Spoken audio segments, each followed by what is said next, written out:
La mère a cette sorte d'idée hallucinante de pouvoir inviter son oncle en pensant qu'elle va elle va le régaler avec une choucroute végétarienne. Vous imaginez une choucroute, génériquement, une choucroute, c'est la charcuterie.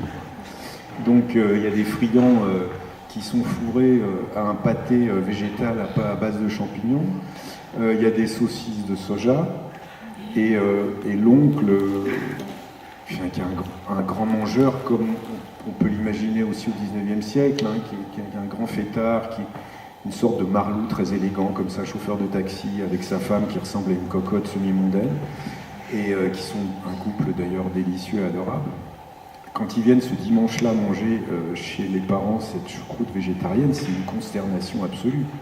Et ça finit dans un malaise épouvantable, quasi métaphysique, où chacun se sépare définitivement et où ils ne se reverront plus pratiquement. Donc là, il y a un bannissement qui est prononcé, et c'est évidemment là encore la symbolique de la nourriture qui revient en force. C'est-à-dire que la nourriture, ça définit à la fois des classes sociales, mais ça définit aussi des classes symboliques. Et là, d'un seul coup, les parents sont considérés comme des gens qui ne savent plus vivre et qui ne sont absolument plus fréquentables. Et à partir de là, il va falloir réinventer complètement la vie à partir de ce geste qui est le choix d'un type de nourriture. Ça vient par contre-coup parce que quand on parle de cuisine, on ne songe jamais à une opération qu'on nous faisait faire quand nous étions gamins, qui était assez cruelle d'ailleurs, c'était de nous vider une ou deux fois par an de tout ce qu'on avait mangé. De nous vider les boyaux.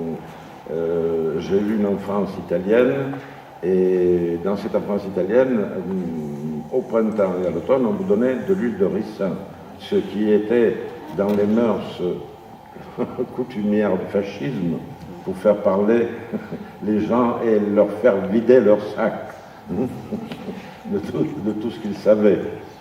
Et effectivement, en réalité, c'est une pratique très ancienne.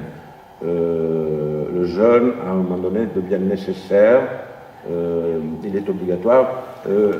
On a perdu une chose essentielle à l'Antiquité,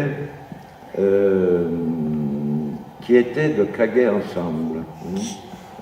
L'opération de défécation se faisait ensemble. Si vous allez en Sicile, il y a une magnifique villa romaine où les cagouins, effectivement, sont magnifiques. C'est un cercle immense où il y a 12 ou 15 places, et on faisait la conversation du matin.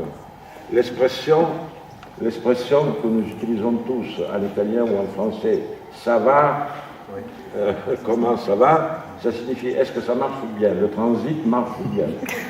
Et il y avait une magnifique interview de Armstrong qui disait « Je dois commencer ma journée en cagant bien. Après, je suis sûr que ça marchera. » Bravo.